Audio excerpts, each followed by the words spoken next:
Hey, I am Jess, and I'm obsessed with all things nutrition, science, and helping you navigate this information while maintaining a deep sense of peace and empowerment in your body. I'm a registered dietitian who started out with an eating disorder and then fell in love with learning about how God intricately designed our bodies to be resilient and so much more than superficially beautiful. I am now a mama who loves to be healthy, not because of how it makes me look, but because of how it has transformed the energy I can give to my family, my friends, and you. On this show, we hit on real talk around the latest nutrition science and body image resiliency, all while balancing it between grit and grace. Think of this as your weekly audio coffee to encourage your empowered eating journey. This is the Fuel Her Awesome podcast.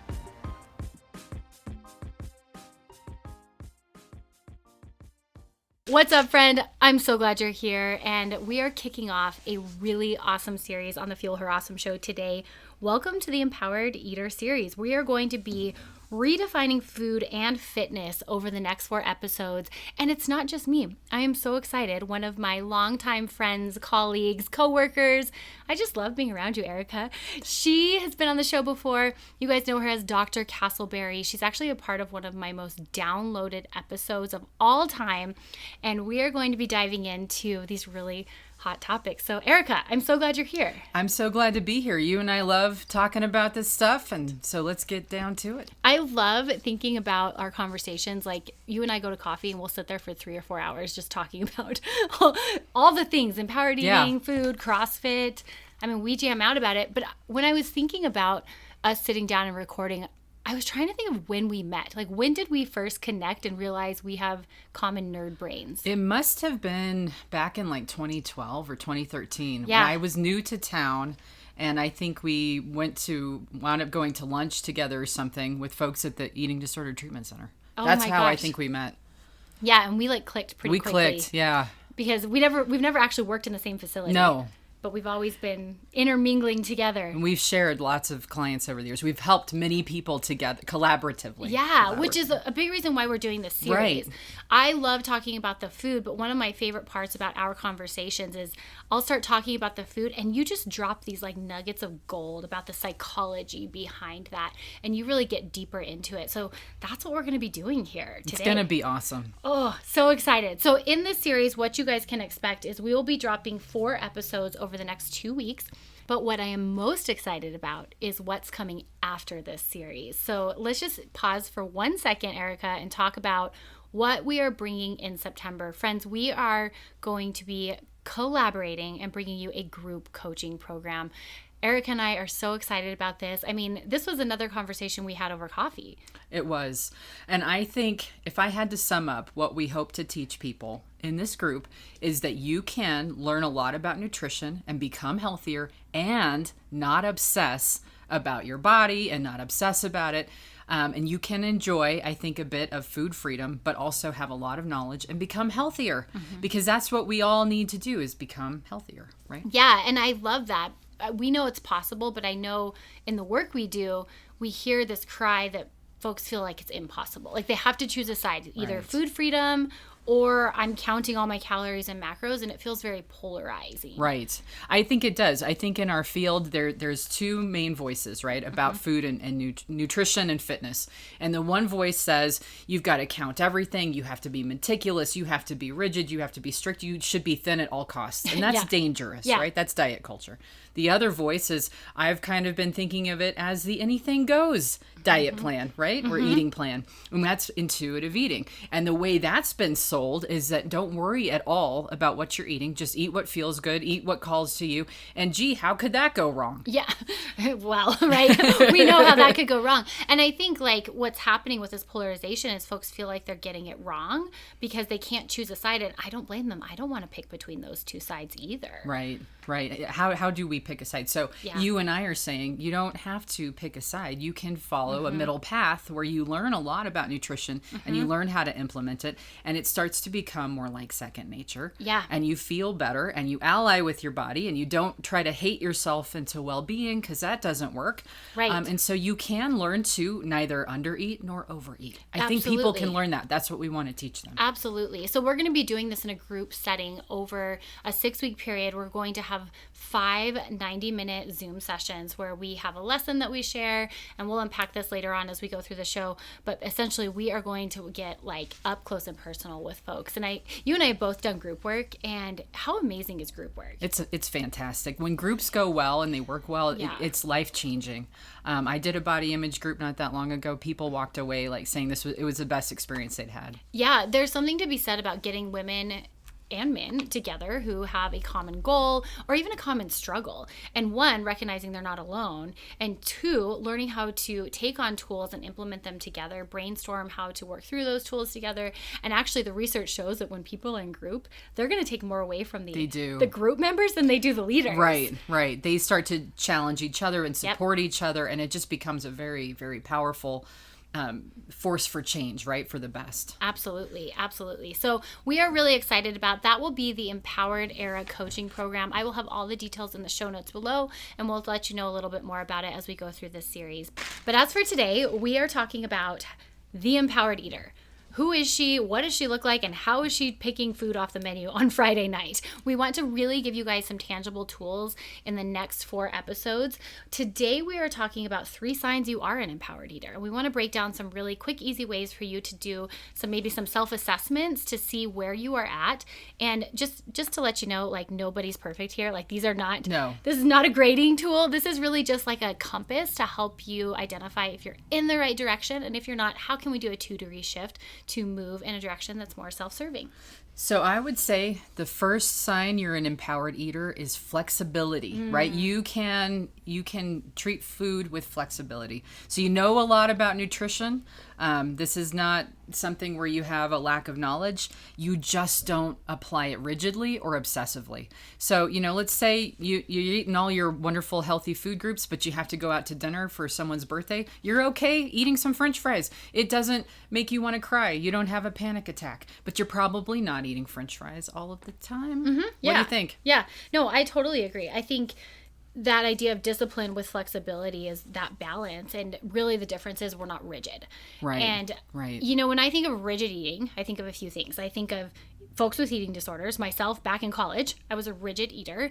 I had rules. I had things I had to stay within. I couldn't go past a certain calorie. That's rigidity. Right. There's foods that are off limits. That's rigidity.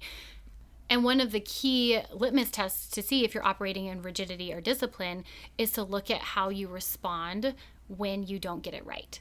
Right. So a person that's rigid, they're going to have a lot of anxiety. They're going to be really upset with themselves. They might become self-punitive. A person that's flexible recognizes it's one meal or one day. It doesn't really matter that much. Yeah. The overall, whole of their eating is pretty good. There's room for different kinds of foods and different kinds of things. So it's just not rigid. It's not or rigid. Upsetting to them. Right. You don't feel like a failure. Right. When it doesn't go the way it's you want. not all or none. Right. Mm-hmm. Yeah. And I think that is such a good way to do your own self-assessment and see, am I an empowered eater? Because at the end of the day, empowered eating doesn't mean eating perfectly. It means just knowing why you're eating what you're eating and moving on, right? Like sometimes we have a really balanced and intentional breakfast because we have the luxury of time and we've prepared ahead of time. And other times, like this morning, I was running late. I couldn't, the kids were getting out the door to school. Praise God, they're back in school. And we were getting going. And it was a quick protein shake with I think a handful of dried fruit. So it was the best I could do in that scenario. Right. And I'm not upset about it because I know I did the best I could with what I had. And I say that like it's super easy now, but I will say, Erica, years ago, I really struggled with that. Like I used to eat food on the fly and beat myself up about not getting it right. And I think that's when we're operating in this mindset of rigidity. So just to recap, sign number 1, you're an empowered eater when you know plenty of nutrition information and you're able to use that in a way that serves you, gives you more energy, helps propel you through your day, and you don't pull obsession into it. Right. So the rules are there to help you. You don't exist to serve the rules. Love it. Right? Love it. All right, let's shift over to sign number 2. You are an empowered eater. Sign number 2 is that you are not weight cycling. And let's unpack this a little bit because I think people hear weight cycling and Well, what is weight cycling? What is weight cycling? Am I doing it? Weight cycling is this pattern of gaining and losing weight. And this could be in the larger sense, like you do a diet, you lose 20 pounds, and then you gain 10 back. It could be in the smaller sense. I mean, I have lots of folks who will gain and lose the same 3 pounds. Like they lose that 3 pounds during the week because they're eating right, quote right, and then they regain it on the weekend. So this idea of weight cycling is that there isn't a consistent flow of nutrition to your body, and your body's going through this ebb and flow of restriction and overeating. Right. And we know when people seriously restrict, they're under eating. It's more likely they're going to at some point lose control. And maybe binge eat or just overeat. And so if these patterns are really big, you're going to see really big shifts in a person's weight up and down. And that's we don't really want that, right? We want people's weight to be relatively stable. I think, a healthy person weight's going to fluctuate a couple pounds throughout the day, maybe even up to as much as, how much? 5 to 7. 5 to 7 in one day? Yes. Okay, so there's some weight fluctuation. That's not what we're talking about. We're talking about, when a person is really trying to lose weight and then they can't sustain that and they're gaining weight back, and it's just all over the place. Yep, that's a great discrepancy. Yeah, and I think one of the things that comes with this is some of the health concerns that come with weight cycling. Actually, a lot of the data shows that this weight cycling is harder on the heart than carrying the extra weight in and of itself. That makes sense because our bodies don't like to really lose weight. I think the body, not that it's thinking, right, but I think our bodies have defense mechanisms against weight loss because historically, for the human population, it might have meant you were in a famine or you were going to die. And so, we don't want to lose weight, really. No. I think many people feel that and are like frustrated by that because they want to lose weight. And so here what we would want to do, and if we were to shift and have more of an empowered eating perspective, it would be to understand where our body wants to be and where we can sustain a healthy, happy weight. Stable weight. Stable as a table. Now, I know most people don't want weight stability. Like I think a lot of folks listening do in some sense want weight loss or lean mass gains. Like we're always looking to change our body. And I think one of the beauties about becoming an empowered eater is you learn how to live comfortably in your body and with your body instead of always fighting against it. I agree. At the same time, if we're teaching people some better nutrition advice than what they've been practicing, they may see some changes in their body composition. That would not be out of the realm of possibilities. No, but I think that's working with your body. It's working with your body. Yeah, it's not starving your body, not depriving your body, not doing cruel things to it. It's learning a better path. Absolutely. And I'm a huge fan of reading what I call biofeedback, where we actually learn how our body's responding to the food we eat. And that can be in the day-to-day sense, like what I eat today is my poop tomorrow, and like seeing what happens. No joke, Erica. I had a client the other day that she was so funny. No, she wasn't a client. It was a coworker actually. And she goes, "Sorry, I'm late to the meeting. My mom just informed me that if you drink a lot of the blue slushies from the gas station, your poop is a beautiful color of teal." Oh, that would be scary if you. I know. You'd be like, "What is this?" But I thought to myself, like, what great biofeedback. And I think like what that tells us, I think it's a good reminder, like what we eat does go into our body and our body utilizes it and then it talks back to us. Right. And like truly looking at how your bowel movements are coming out, like the health of those bowel movements, if they're easy or difficult to pass, like that's all your body speaking to you. And I think the weight cycling is a way your body is speaking to you. It's not happy. It's not happy when it's like, we don't know. Is she going to feed us? Is she going to starve us? What's happening? And I think, would you say that when people are weight cycling and having these issues, that other biomarkers are probably off too, like cholesterol and things like that? Yep. Cholesterol, it can actually go up for 2 reasons. One, if we have too much fat in our diet, if we're eating excess fat, if we're eating excess cholesterol, but we can also see it during starvation periods. Okay. So I don't know if you've had this, someone who has had a serious bout of weight loss goes and gets lab work done and they have high cholesterol. I have not seen that. That's interesting. It's more so in the folks that are extremely underweight. Okay. So not so much in folks who just more have of a normal weight, but they had weight loss. I gotcha. Yeah. But the body goes into that starvation mode and freaks out, and the liver starts kicking out extra cholesterol. They don't really know why. Because it thinks you're dying. It's like, help. Well, because we need a certain amount of fat, circulating throughout our body. It helps do there are a lot of functions that rely on it, right? Hormones. Obviously, we can have too much fat, and then it's high cholesterol. Sure. Right? Sure. But you need some. It's why the body makes it. Absolutely. Mine was high because I was eating too much cheese. I've had to, I still eat cheese. I just, reduce it a little. Flexibly eating the cheese. I like that. Intentionality without rigidity. Right. So good. So we're actually going to be diving more into this in week 3 of our Empowered Era coaching program, where we are going to be unpacking the mind-body connection, exploring both biofeedback and the psychology of eating. Right. And this is where you and I get to really have fun, because I love talking about the science, and I can sit here and say like, okay, like, when you poop teal, you probably shouldn't have that smoothie, right? That food coloring. Tone Maybe down not the so volume, good. right? But I think what's really cool about working with you, Erica, is that you come in and highlight the other side of this coin that isn't just science and body connection. Our brain is a part of our body. Right, working with the whole person. I might ask questions about the person's sense of balance in their life. Where do they have other sources of pleasure or happiness?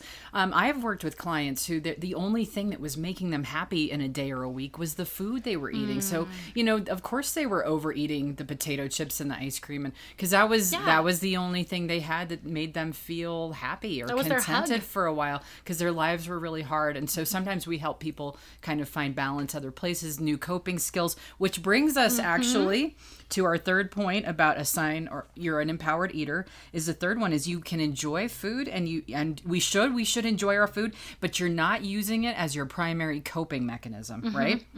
So that's one of the things sometimes we have to teach people to do is recognize they're eating because there's no other sources of pleasure in their life, or they're trying to feel something other than what they're feeling. And we need to help them develop some other areas of their life. So good. I can think of actually like 4 people I've had this conversation with in the last week, and it's the I am hungry at 2:00 conversation.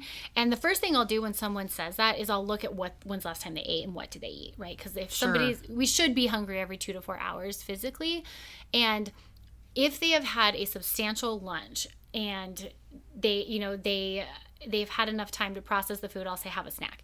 But if they have a snack and they're like, I'm still hungry and I have these cravings, then my question is, have you had I call it your hug today. Where have you gotten a hug?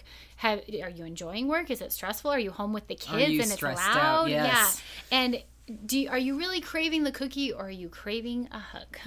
Right. And sometimes it's that they have a need that needs to be met, and they don't know how to get it met with anything other than food.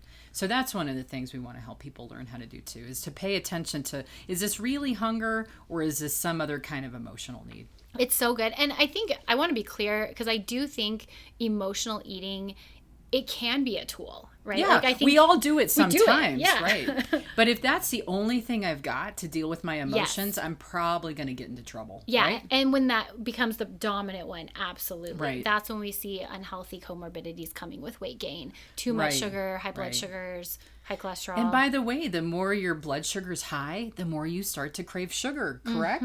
Yes, and actually, the more you have high sugar foods, it aggravates your gut and it can spike your anxiety. Right, so what we want to do is coach people into becoming more moderate. I love that. In their eating behaviors. Yeah, just more mellow, like have this easy, free-flowing approach to food. And that's actually what we're going to be doing in the final group coaching session, is we'll be crafting our own food philosophy and helping navigate the food narratives out there with resilience. This is something that's so powerful, and I think there are so many food philosophies out there that color how we see food, and then we interject our own stress and our own perceptions, our own experiences in our bodies, and it gets very muddy. And so it can be very difficult to know how to navigate these things. Right. And so often people do need some support. There's so many voices out there, and some of them are quite extreme.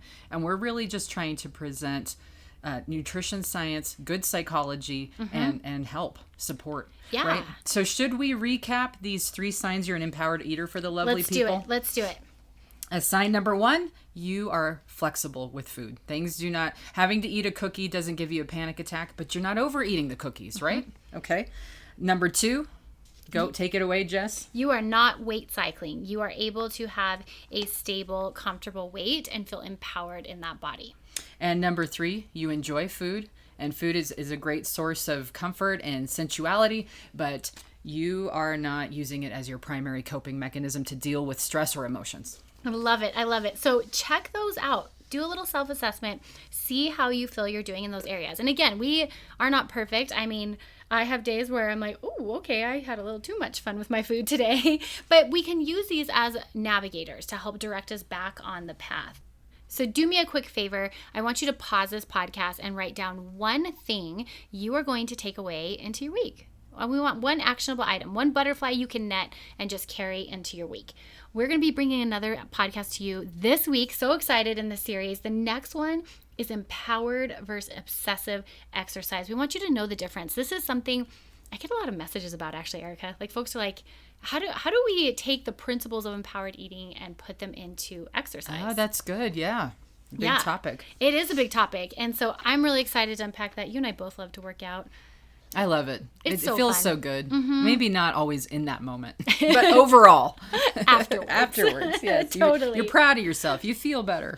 Totally. We're going to be coming with that episode later on this week, and then 2 more for you next week. We're going to be talking about being stuck between dieting or giving up, what to try instead. And last one is super fun, how to be healthy without the hurt. How to stop bullying yourself into being healthy. And of course, we are just scratching the surface here. I mean, we literally sit for 4 hours in a coffee shop. Yes, we could talk about this all day. We've got all kinds of ideas. Mm-hmm. We want to help you. Mm-hmm. We are so excited. So if you're interested in that Empowered Era coaching program, you can learn more in the show notes. We are going to kick that off the second week of September. Each Zoom session will be a 45-minute presentation from Erica and I, and then we will dive into open discussion. We believe so strongly in actually connecting with folks in real time, in real conversation. We want to get to know you personally and support you along the way. And here's the big thing. Anybody who signs up by the end of this podcast series, so by next Friday, you can save $50 on registration. All you have to do is enter "Let's Go." That's in honor of my little boys. Because I love it.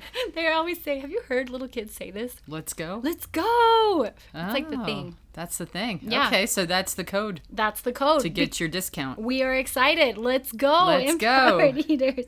That's going to be LETSGO exclamation point, all lowercase.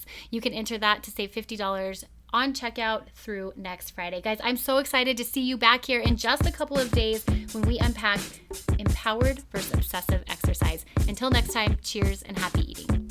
I'm so glad you were here today. Let's do yourself a favor and write down at least one actionable item that you can take away from today's episode to start fueling your awesome. Here on the show, we scratch the surface of empowered eating, but if you're looking to dive in deeper, I would love to help you out with that. Head over to jessbrownrd.com. You can check out my free Empowered Eating workshop. You can take a free quiz to see if your eating style aligns with your values, or better yet, book a discovery call with me to learn more about how to further your empowered eating journey. I cannot wait to be in your ear again, cheering you on along the way. Until then, cheers and happy eating.